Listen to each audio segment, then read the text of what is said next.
אפקה, וממך אנחנו עוברים לדוקטור בני וגנר. שלום דוקטור וגנר.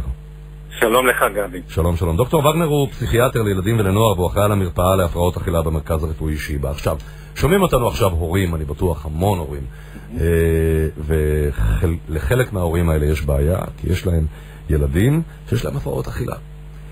ואתה אומר לנו בשיחה מוקדמת שנושא הפרעות האכילה לא רק שהוא הולך ומתפתח, אלא הוא זולג לגילאים יותר נמוכים.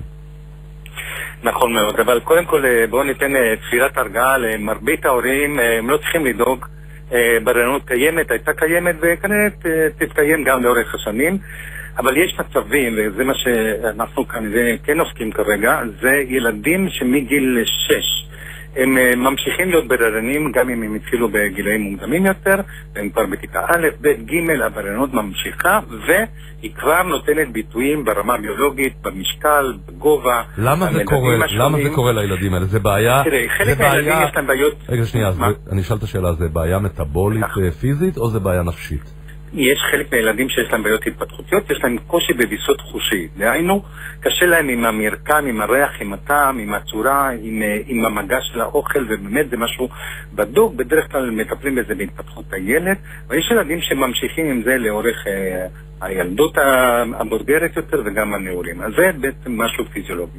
ויש ילדים אחרים שיש להם קשיים באמת בביסות רגשי, אולי קשיים בעיצוב ההתנהגות שלהם, במציאת העצמוניות שלהם, ביכולת שלהם לבחור את המאכלים, ויש ילדים שפוחדים מאוכל פשוט ולא אוהבים לאכול. עכשיו, מה שאנחנו רואים שכמות ילדים שהם בררנים היום, שהבררנות משפיעה על הגדילה, התמיכה, ההתפתחות שלהם, היא יותר גדולה משבעבר, ולכן המרפאה נותנת את השירות הזה, המרפאה בתל השומר.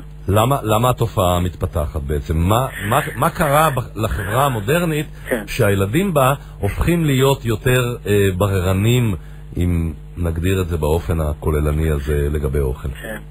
תראה, השאלה היא מצוינת ואני חושב שיש הרבה מאוד משתנים. אני רק אתעכב באחד מהם, שבעצם אפשר להגיד מקומות עבודה נגזו בתקפוח החיים המשפחתיים, ובעצם שאבו את ההורים אל מחוץ לבית, לעבודה, לפרנסה, לפעמים גם לקריירה, ולמעשה הבית, הנוכחות, הביחד של המשפחה מתרחש בדרך כלל, בחלק לא מבוטל של המקרים, בבוקר, בערב ובסופי שבוע.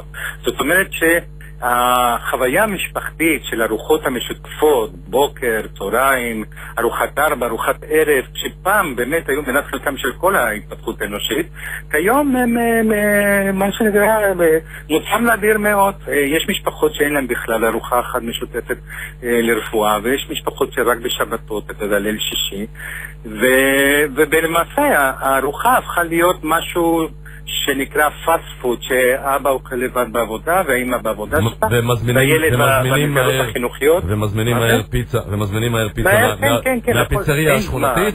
כן. נכון, כי הרי בכל זאת ארוחה זהו מפגש שבטי, כמו בפסח, תחשוב על החגים וכו', מפגש שבטי שבה יש הנאה, אוכל, הזנה, אבל גם הזנה רגשית, תקשורתית, בין אישי, חברתי, שבה מלבנים עניינים, ללבן קונפליקטים, זה לא רע בכלל, זה עוזר לנו לגדול ולהתפתח, להבין מה קורה לנו, ולפעמים צוחקים, ולפעמים גם אפשר לשחרר כעסים, אבל הכל נעשה באווירה קבוצתית משפחתית.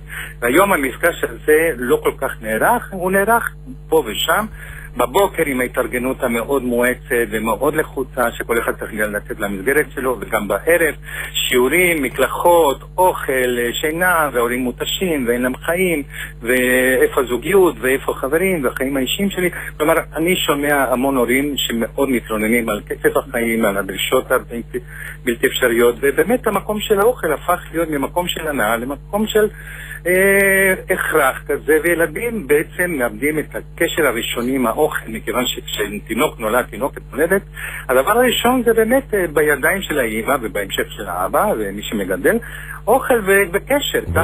ולכן רציתי לשאול אותך באמת, הרי אי אפשר להאשים את הילדים.